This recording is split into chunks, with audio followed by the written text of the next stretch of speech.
आज के इस वीडियो में आपको मुख्यमंत्री मंगला पशु बीमा योजना के बारे में बताऊंगा। यह योजना क्या है, कितने पशु पर यह बीमा होता है, कितने का बीमा होता है और बीमा कैसे करना है और साथ में क्या क्या डॉक्यूमेंट लगने वाले हैं, ये सब आज के इस वीडियो में जानकारी देने वाला हूँ। तो आज का वीडियो आपको पूरा देखना है, अच्छा लगे लाइक और शेयर करना है। इसी प्रकार की जानकारी हमेशा प्राप्त करने के लिए हमारे चैनल को सब्सक्राइब करके रखना है। सबसे पहले इस योजना के बारे में जान लेते हैं। प्रदेश के पशुपालकों के हितों को ध्यान रखते हुए उनके अमूल्य पशुधन का बीमा कर पशुपालकों को वित्तीय सुरक्षा आर्थिक दृष्टिकरण प्रदान करने की दृष्टिगत वित्तीय वर्ष 2024-25 में राज्य सरकार द्वारा दी गई बजट घोषणा बिंदु संख्या 132 मुख्यमंत्री मंगला पशु बीमा योजना अनुसार प्रदेश में प्रथम 5-5 लाख दुधारू गाय भैंस और 5-5 लाख भेड़ बकरी तथा 1 लाख ऊंट का बीमा करते हुए उनके बीमा कवरेज प्रदान किया जाना प्रस्तावित है। इस योजना में 400 करोड़ रुपए का व्यय होगा। यानी कि राजस्थान में पशुपालकों के हितों को ध्यान रखते हुए उनके पशुओं का बीमा किया जाएगा। उसमें से सबसे पहले 5-5 लाख गाय भैंस का और 5-5 लाख भेड़ बकरी का और 1 लाख ऊंट का बीमा किया जाएगा और इस बीमा में 400 करोड़ रुपए का खर्चा होगा। यहाँ पर 5-5 लाख रुपए नहीं, यहाँ 5-5 लाख उन पशुओं की संख्या दी हुई है, यानी कि 5 लाख गाय भैंस की और 5 लाख भेड़ बकरी की और 1 लाख ऊंट की। अब इस योजना की पात्रता को ध्यान लेते, यानी कि योजना में आवेदन कौन कर सकता है। योजना अंतर्गत लाभ प्राप्त किए जाने हेतु राजस्थान राज्य के समस्त जनाधार कार्ड धारक पशुपालक पात्र होंगे। यानी कि जिसके पास जनाधार कार्ड है और पशु है वो इस योजना के पात्र है, वो इस योजना में आवेदन कर सकते तथा इन पशुपालकों का बीमा विभाग से वेबसाइट में योजना लाभ हेतु आवेदन किया जाएगा। यानी विभाग की जो वेबसाइट है वहां से ही इस योजना का आवेदन किया जाएगा। इस योजना का कोई भी ऑफलाइन आवेदन नहीं है। लॉटरी द्वारा चयनित पशुपालकों के पशु का निःशुल्क बीमा किया जाएगा। यानी कि अगर 5 लाख से ज्यादा अगर आवेदन हो जाते हैं तो फिर लॉटरी द्वारा उनका चयनित किया जाएगा और उनका बीमा निःशुल्क किया जाएगा। बीमे का कोई भी शुल्क नहीं है। यहाँ पर ध्यान देने वाली बात है, अगर आप ई मित्र पर करवाते हैं तो वहां पर आपको थोड़ा बहुत कुछ शुल्क देना पड़ सकता है।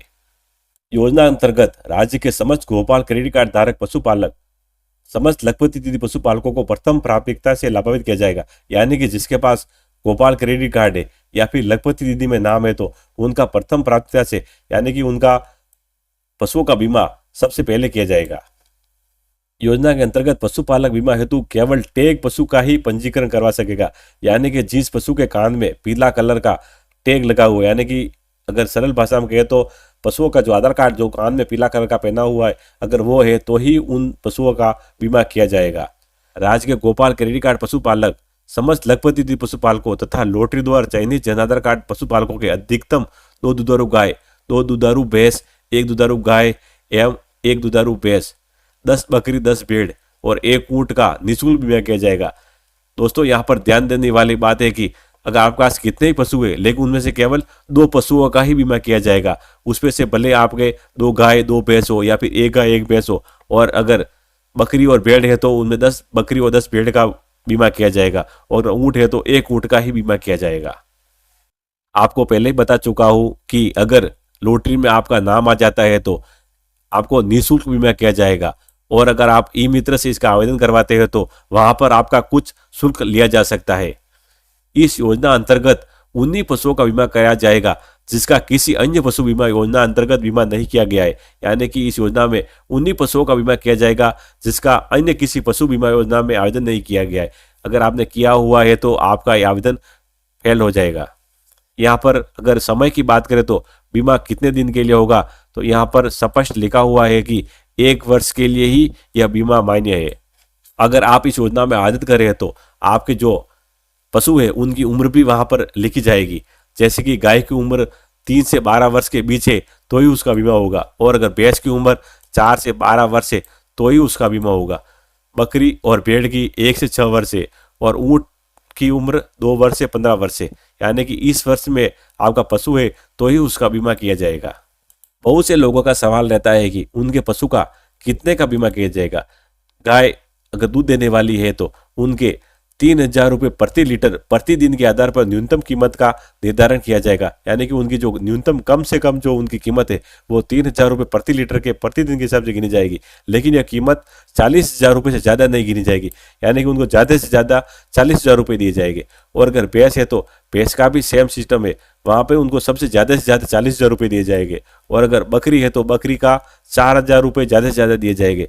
और अगर भेड़ है तो भेड़ का भी 4,000 रुपये ज़्यादा से ज़्यादा दिए जाएंगे। अगर ऊँट है, चाहे वो नर हो या मादा, उनका 40,000 रुपये प्रति पशु है।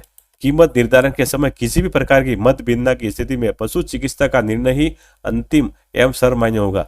यानी कि अगर उनकी कीमत जब गिन रहे हैं तो जो पशु चिकित्सक है यानी कि जो डॉक्टर है उनका निर्णय ही अंतिम सर्वमान्य रहेगा।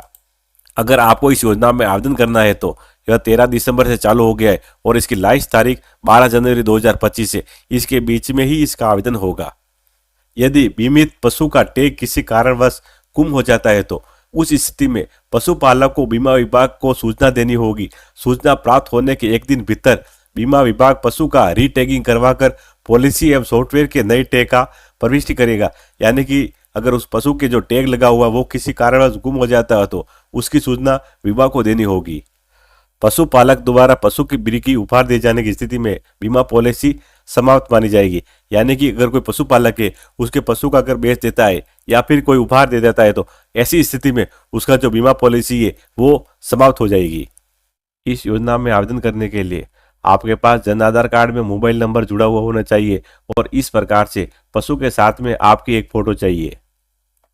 तो ये छोटी सी जानकारी दोस्तों, आशा करते आप लोगों को समझ में आ गई होगी। तो वीडियो कैसा लगा कमेंट बॉक्स में आप कमेंट जरूर करें। वीडियो देखने के लिए धन्यवाद।